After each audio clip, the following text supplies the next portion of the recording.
Bapak Suci Paus Fransiskus, saya ingin memperkenalkan diri. Nama saya Anna Nur Awalia. Hari ini bukan hanya sekedar sebuah pengalaman bagi saya, namun sebuah transformasi luar biasa. Kali pertama dalam hidup saya mengunjungi, masuk dan menjadi bagian dalam katedral.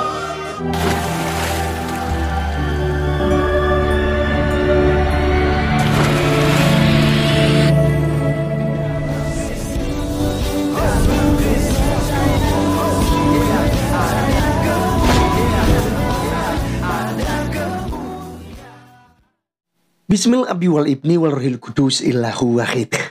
Salam Elechem Bisem Yeshua Hamasiah.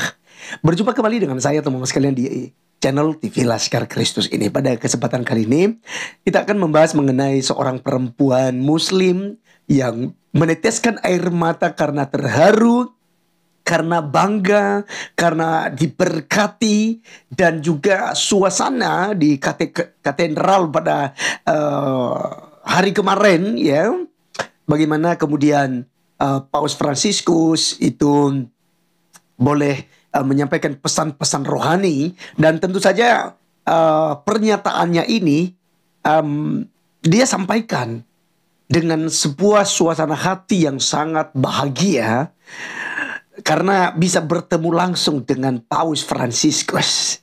Ya, jadi teman-teman sekalian, bahkan dia menjelaskan tadi bahwa sesuatu juga yang bukan secara kebetulan, tapi ini adalah hal yang sangat berharga di masa hidupnya, karena ini pertama kalinya dia bisa bertemu dengan Paus Fransiskus dan juga bisa ikut di dalam suasana gereja Katolik. Nah, oleh karenanya kita simak dulu penjelasannya yang ada berikut ini. Bapak Suci Paus Fransiskus, saya ingin memperkenalkan diri. Nama saya Anna Nur Awalia. Hari ini bukan hanya sekedar sebuah pengalaman bagi saya, namun sebuah transformasi luar biasa. Kali pertama dalam hidup saya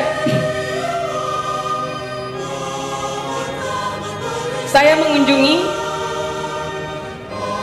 masuk dan menjadi bagian dalam katedral. Oggi ho sperimentato una cosa, non è semplicemente un'esperienza, ma è un'esperienza che mi trasforma, essere parte nella cattedrale.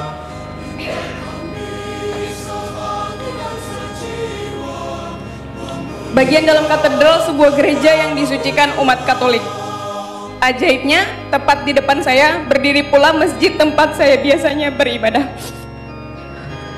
Ini merupakan simbol toleransi, di mana perbedaan seharusnya kita hadapi dan kita jembatani.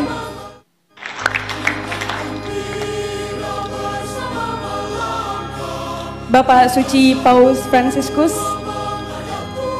Ya, teman-teman sekalian, ini hal yang sangat luar biasa sekali ya, dari penyampaian seorang ibu guru muslim ya sampai menangis begitu karena diberkati ya dengan berada di dalam katedral gereja yang disucikan oleh umat Katolik, kata dia, dan juga dia bertemu dengan Bapak Fransiskus ya, Bapak suci gitu ya, dan tentu teman-teman sekalian ini membawa sukacita tersendiri dalam kehidupannya. Jadi mungkin hal inilah yang ditakuti oleh Ustadz Alfian, kemudian kandurun-kandurun yang lain yang keluar-keluar kemarin menolak Paus, bahkan menuduh Paus macam-macam begitu ya. Jadi mungkin hal ini yang mereka takutkan begitu ya. Padahal teman-teman sekalian, kalau seandainya akidah umat mereka sudah bina dengan benar selama ini, dan jika memang agama Islam adalah agama yang benar, ya ngapain mereka harus takut? Dan kalau memang ya Tuhan itu dapat menjaga gitu loh ya, hati daripada umatnya, ya kita sebagai manusia kita nggak bisa larang loh. Artinya kita nggak perlu khawatir, Tuhan pasti menjaga keimanan mereka. Nah, kalau mereka percaya Allah Subhanahu Wa Taala, yang pastinya Allah Subhanahu Wa Taala bisa menjaga keimanan daripada umat Islam, sekalipun mereka ikut gitu, sekalipun berpelukan dengan Paus Fransiskus, atau mungkin mereka bisa ikut dalam peribadatan orang Kristen. Kalau iman mereka kuat ya tidak ada masalah. Iya kan? Nah jadi teman-teman sekalian, ada poin-poin penting yang disampaikan oleh ibu guru muslim tadi sambil menangis, ya kan? Katanya yang pertama, ini pertama kalinya dalam hidupnya.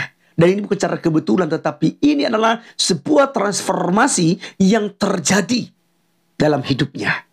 Ya, jadi kita tidak tahu transformasi apa. Mungkin ada perubahan dan mungkin dia cinta akan Yesus. Ya, jadi kalau dia cinta Yesus, ya artinya puji Tuhan gitu ya. Puji Tuhan. Jadi artinya dia menemukan jalan yang lurus. Dan dia bisa menerima hidup yang kekal. Karena memang hidup kekal itu hanya ada di dalam Yesus Kristus. Karena tidak ada nabi, tidak ada rasul, tidak ada manusia pun yang berani berkata, akulah jalan, kebenaran, dan hidup. Tidak seorang pun yang datang kepada Bapa di surga kalau tidak melalui aku. Haleluya. Hanya yang melalui Yesus Kristus kita bisa memperoleh surga.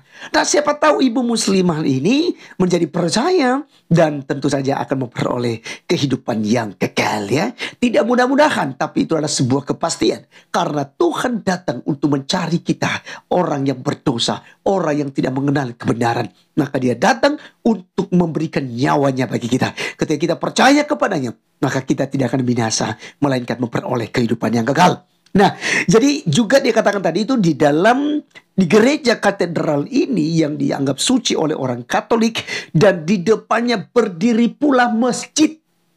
Ya kan? Berdiri pula masjid yang biasanya dia beribadah. Dan ini hal yang sangat luar biasa dalam hidupnya, karena ini artinya bahwa sebuah perbedaan yang harus diterima, harus dihadapi, harus dijunjung tinggi, dan harus dihargai. Tetapi ya bisa saja ini perspektif saya. Dia menangis ini karena memang dia melihat tidak ada keadilan itu, tidak ada perbedaan yang artinya yang saling menghargai begitu ya. Justru yang terjadi selama ini adalah diskriminasi, di mana minoritas ditindas, gereja ditutup paksa, disegel oleh pemerintah, apalagi itu ya, pemerintah bersama dengan rakyat dengan tegas menolak pembangunan gereja. Doa-doa di rumah saja dihambat, dikacaukan oleh oknum-oknum yang katanya oknum sih ya, tapi bukan oknum lagi, ini kelompok ya, karena banyak sekali jumlahnya. Dan ngomong-ngomong teman-teman sekalian, kita dengarkan juga ya bagaimana protes daripada Kandrun yang tidak sejalan dengan pemikiran ibu guru muslimah ini. Ya, di mana mereka tidak terima karena misa yang dipimpin oleh Paus Fransiskus ya itu ditampilkan di televisi nasional ya. Mereka keberatan hal itu. Bahkan mereka cari cara. Mereka pergi protes Kementerian Agama. Mereka peringatkan Jokowi dan kabinetnya dan pemerintah yang lain gitu ya. Ini sangat-sangat lucu. Tapi mari teman-teman sekalian, kita dengarkan dulu pernyataan mereka dan penolakan mereka dan keberatan-keberatan mereka berikut ini. Acara ini diadakan di GBK, tidak harus disiarkan kepada seluruh televisi. Sahabat televisi yang menontonnya adalah kaum muslimin. Dan acara misa itu Anda harus tahu bahwa itu adalah puji-pujian. Itu adalah acara menyampaikan kitab suci orang-orang Nasrani terhadap para pengikutnya. Dan juga mereka berdoa sesuai ajaran agamanya. Kita umat Islam 90% tidak butuh doa-doa mereka. Karena Islam juga mengajarkan doa-doa kita kaum muslimin. Jadi inilah kita meminta juga kepada Paus Fransiskus ini harusnya tidak merusak negara dia yang tempat dia datangi hari ini, yaitu inilah negara muslim. Kita terus terang, kita rakyat Indonesia yang 90% ini tidak rela ketika Islam mau diacak-acak, mau dicampur adukan, mau itu akan dijual kepada internasional bahwa seolah-olah umat Islam ini semua agama dia akan oke, tidak ada persoalan. Tetapi bagi kita umat Islam sudah sangat jelas, inna dina indallahil Islam, bahwa agama yang benar di sisi Allah, keyakinan 90% muslim adalah hanya Islam. Oleh sebab itu, jangan mengundang kemarahan kaum muslimin. Kami ingatkan nih Jokowi bersama aparat-aparatnya. Ini umat Islam Indonesia ini sudah kondusif. Kita ada aksi 8 juta di Monas, tidak ada rumput yang rusak. Tidak ada pesta yang diadakan di gereja, tetap dia dikawal. dan dengan sangat aman pengantin sampai di pelaminannya, di gerejanya, di tempat nikahnya. Begitu toleransi umat Islam di negeri ini. Jadi tolong para pejabat petingginya, baik dari Kementerian Agama, jajaran Presiden Jokowi dan stafnya, jangan merusak kerukunan umat Islam yang udah ada hari ini. Jangan juga membangunkan umat Islam yang sudah sangat toleransi ini. Jangan dibangunkan umat Islam ibarat membangunkan singa yang sedang tidur. Ini kami ingatkan. Harusnya kita jaga bahwa ini negeri setelah kondusif. Kita rakyat negeri ini telah berpancasila dengan sangat bagus. Bahwa kita menjaga seluruh rakyat negeri ini apapun agamanya. Tapi jangan coba-coba di antara Anda untuk merusak satu agama yang lainnya. Begitu juga yang hari ini terjadi, makanya kita protes melalui mimbar ini. Karena inilah yang kita bisa. Sebab tadi pun kita ingin ketemu dengan Kemenak, mereka tidak bisa menerima kita. Inilah hati nurani kaum muslimin Indonesia, bahwa kita kecewa dengan apa yang dilaksanakan hari ini oleh Presiden Jokowi. Dia memberikan karpet merah seluas-luasnya kepada mereka yang Nasrani, yang diwakili dengan Presiden Vatikan ini, yaitu Paus Francisco, mengadakan acara di GBK lalu disiarkan di seluruh televisi. Mereka ada di GBK, kita tidak ada persoalan, silakan. Tapi kita memprotes karena disiarkan di seluruh televisi. Dan itu ada di media, di kamar-kamar, di ruang-ruang rumah-rumah anak-anak kita. Dan anak-anak kita bukan orang Nasrani. Di 90% rumah-rumah kaum muslimin itu disiarkan oleh televisi kita. Inilah yang disebut dengan aneh bin ajaib. Dia katanya tadi berbicara tentang toleransi umat Islam. Saya tidak melihat bagaimana Anda kemudian toleransi. Kelompok Anda ya. Itu. Justru dengan pernyataan ini nih, menunjukkan bahwa kalian itu tidak memiliki rasa toleransi. Kalian tidak mengerti Pancasila. Dan kalian tidak mengerti tentang ideologi negara ini. Kalian tidak pernah mengerti tentang betapa pentingnya perbedaan yang ada di Republik Indonesia. Keberagaman di Republik Indonesia ini. Jadi apa yang kalian lakukan ini justru menunjukkan siapa diri kalian yang sebenarnya. Jadi logikanya begini loh teman-teman. Apakah TV itu hanya diperuntukkan untuk umat Islam? Sekalipun kalian mayoritas, tapi ingat ini negara bukan negara Islam. Ya, ini negara Pancasila, bos. Ya. Apakah Anda harus dididik menjadi SD lagi? Ya. Harus lagi diajarkan tentang nilai-nilai Pancasila kepada Anda. Ini bukan negara agamamu. Kalau seandainya Indonesia sudah diresmikan bahwa ini negara Islam dan harus berdasarkan syariat Islam, oke. Dan saya pun tidak akan berani buat konten ini. Tapi karena memang ya tidak ada pernyataan demikian. Kita masih berideologi Pancasila, kita masih Nusantara, ya. Kita masih menerima keberagaman. Kita berbeda-beda tapi kita satu. Itulah artinya Bhinneka Tunggal Ika, Pak. Harus belajar dengan itu.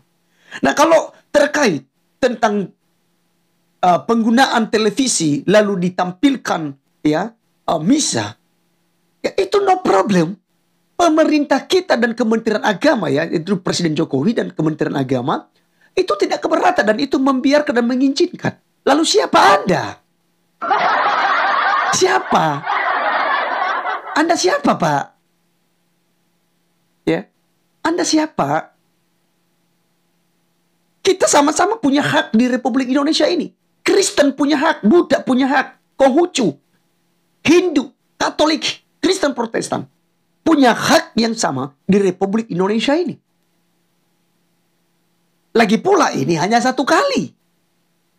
Dan kalau kekhawatiran Anda ini kan ditonton oleh kantong-kantong Islam, ditonton oleh anak-anak kita, ditonton oleh orang-orang awam dan lain sebagainya. Ya biarkan itu derita lu. Pusing amat sih. Kalau sudah ditonton, ya. Kalau mereka pada akhirnya meninggalkan Islam, ya itu urusan pribadi mereka, Pak. Itu bukan urusan Anda. Bukankah undang-undang menjamin orang bisa bebas memilih kepercayaannya? dan agamanya. Jadi harusnya Anda memperkuat akidah umat Anda. Yang harus Anda lakukan adalah membina umat Islam. So jangan bukan berarti Anda melarang keberatan karena ditampilkan di televisi. Misa yang dipimpin oleh Paus Fransiskus. Ya. Jadi di sini mencolok sekali bahwa Anda sebenarnya intoleran, premanisme. Anda tidak suka tentang perbedaan. Anda tidak suka terhadap agama minoritas, agama Kristen dan agama Katolik. Ini sebenarnya yang sebenarnya. Jangan Anda bilang Anda toleransi dan lain sebagainya. Lagi pula, kalau Anda berkata mewakili umat Muslim di Republik Indonesia, waduh, pusing kepala. Islam yang mana yang Anda wakili? Kelompok Anda? Iya. Tapi coba lihat ya berita-berita. Dari Nahdlatul Ulama, dari NU loh ya. Dari Muhammadiyah, organisasi Islam besar loh. Di Indonesia. Sepakat dan setuju dan boleh menggantikan azan. Dengan apa? Dengan misa yang dipimpin oleh Bapak Paus Fransiskus. Dan itu ya mungkin satu kali saja kan. Iya kan? Mana toleransi Anda? Ya. Dan lagi-lagi teman-teman sekalian, negara ini bukan negara Islam. Mayoritas, ya. Kalau bicara negara Indonesia mayoritas Islam, oke, betul, benar sekali. Tapi kalau bilang negara ini negara Islam, itu yang keliru. Ini negara-negara yang berdasarkan Pancasila, ideologinya Pancasila, tidak boleh diganti. Tidak boleh. Siapapun Anda, setinggi apapun jabatan Anda, tidak boleh mengganti ideologi. Ketika ideologi negara ini akan diganti, percayalah bahwa kita akan berpisah. Kristen berpisah. Agama-agama lain berpisah. Karena pastinya sudah tidak aman lagi negara kita. Otomatis kita ingin merdeka sendiri loh, terpisah pula-pula yang Kristen. Ya, begitu dia. Jadi harus mengerti tentang perbedaan. Baik teman-teman sekalian, sekian video kali ini. Sampai ketemu di video berikutnya. Tuhan Yesus memberkati kita. Shalom.